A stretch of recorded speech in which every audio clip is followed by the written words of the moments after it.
Hello and welcome to Firearm Freedom. This is going to be another full review video.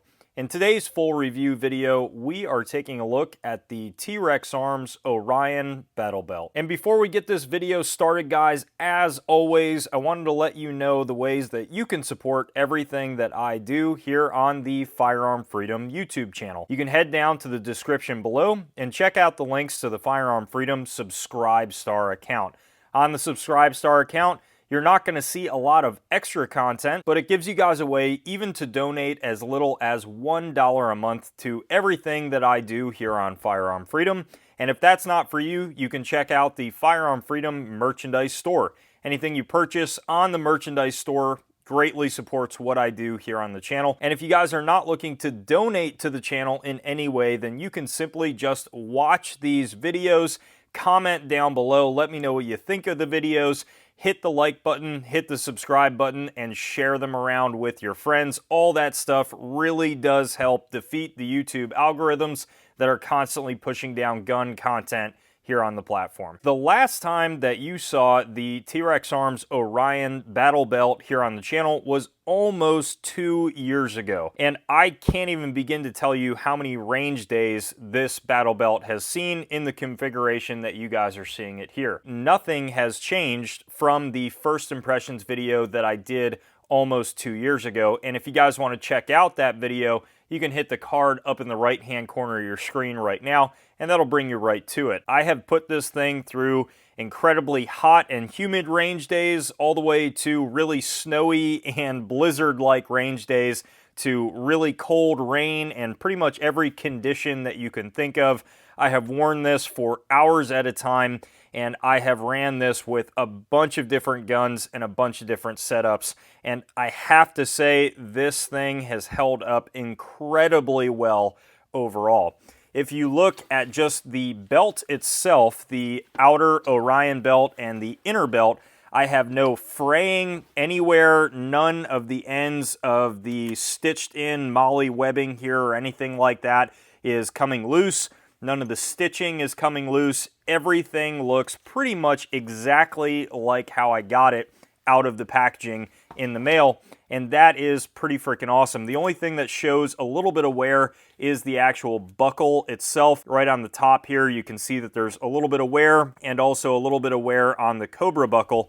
And of course, my holster from draws and just the holster being thrown around a little bit is showing a little bit of wear as well. But other than that, every single other piece on the belt looks almost brand spanking new, which is a really good sign of quality overall with the materials that are used that go into these belts. You'll see a lot of more affordable belts out there on the market, and they will work for maybe the first month or two, but the moment that you put them through pretty hardcore use at the range, in the long run, the stitching starts to fall apart and they end up just not lasting and not being able to stand the test of time.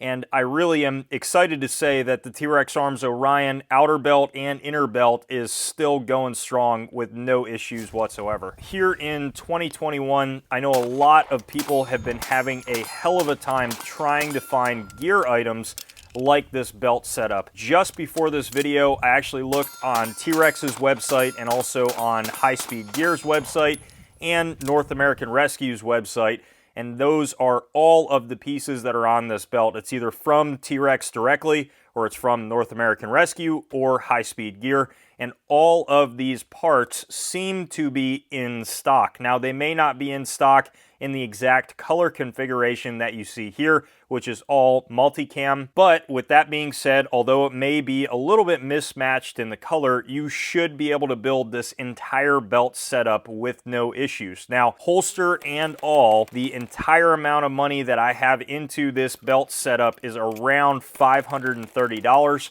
That is with today's prices. I may have paid slightly less for this back in the day. We are talking long before any of the 2020 and 2021 craziness started. But with that being said, the price that I paid even back then was around the exact same. I think I paid around 500 bucks. You can look at all this stuff now for about $525, $530, $540 shipped. and that is really not that bad of a deal considering what you're getting with this entire setup here, holster and all. Of course, you do not have to go with the TREX Arms Ragnarok setup.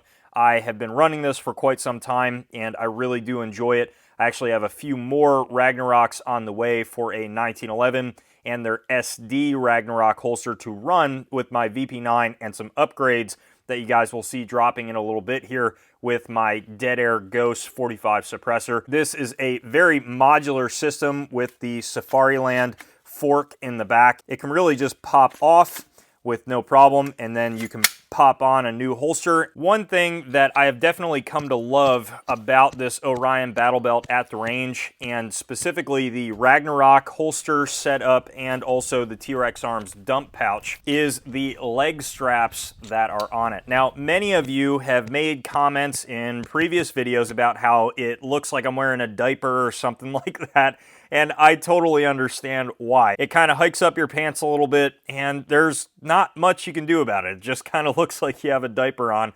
But with that being said, the comfort that comes from these two straps here is pretty incredible. Your gun is just not moving around at all. It stays in the exact position that it needs to stay in, and that is incredibly nice. I get no hot spots from the back of the holster rubbing against my leg or moving side to side when I'm running around at the range. This strap does an incredibly good job of keeping everything tight. On top of that, mixing it with the strap on the back of my dump pouch, the dump pouch is not flailing around or flying all over the place, and stuff is not flying out of the dump pouch because it is retained onto my leg.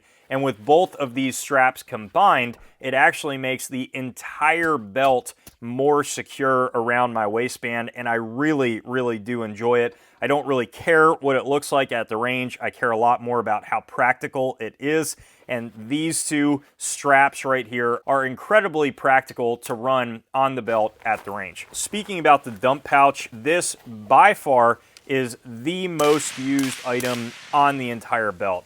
I use this item every single range day. In fact, a lot of the time, even if I am not utilizing the belt at all for whatever I'm testing at the range, whether it be because the magazines don't fit, and we'll talk about that in a little bit, or if I am just not really drawing my VP9 for whatever reason, I am always throwing this belt on just so I can use the dump pouch. I could easily take the dump pouch off and just attach it to my belt, and it should work just fine like that. But I keep it on the entire belt just because it's actually easier for me to just pop on the entire belt and just use that at the range.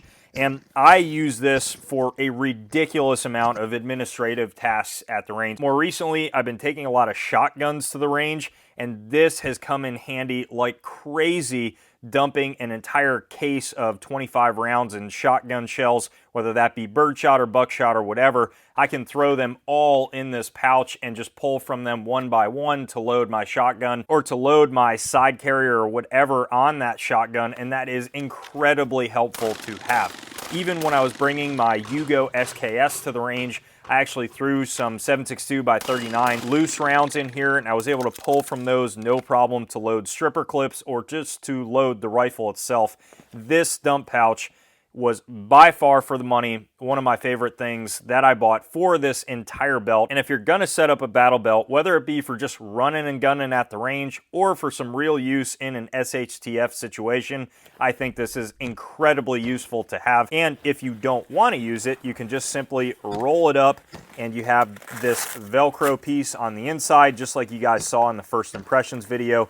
You curl in the sides here, make sure all the cords are tucked in, Velcro it shut, and it is completely out of the way with no problems at all. Another piece of the belt that I have used a ton, I even touched on this in the first impressions video, is this clip system that's here in the front. Now, this clip system is on either side of the Cobra buckle in the front of the belt. I have used this a ton to just clip my gloves in. I have a pair of mechanics gloves in here right now. I've used these gloves a ton, and this is super nice to be able to just clip the gloves to the belt and not have to worry about them. Whether I'm clipping the gloves to the belt or just whatever else can fit inside this HK style hook here, I clip them right in when I'm not using them, and that way they're always there. There are many times at the range where I'm taking my gloves off to mess with the cameras or the touchscreen on my phone or whatever, and this is incredibly helpful for me. I've used this a ton. You can see just a little tiny bit of fraying going on the sides of this material here, but with how much I have used this belt and in how much adverse conditions I've used it, that is really not bad at all, and it's still holding up incredibly well. As far as the overall retention of the belt itself, it has stayed just as rigid as it was out of box. I have no issues with the rubber not being as sticky as it was right out of the factory, so that way it would just stick to my waistband and not drop off. I generally am still taking off my regular belt that holds my pants up in order to put this battle belt on, and I still don't feel like this thing is dragging my pants down or anything like that. And as I stated earlier in the review, mixing it with the leg strap that comes with the Ragnarok holster and also the dump pouch really does a good job of holding my pants up and also holding the belt in the proper positioning. But this thing does not move at all, even when you're running around at the range, even when it is soaking wet like you just took a shower with it.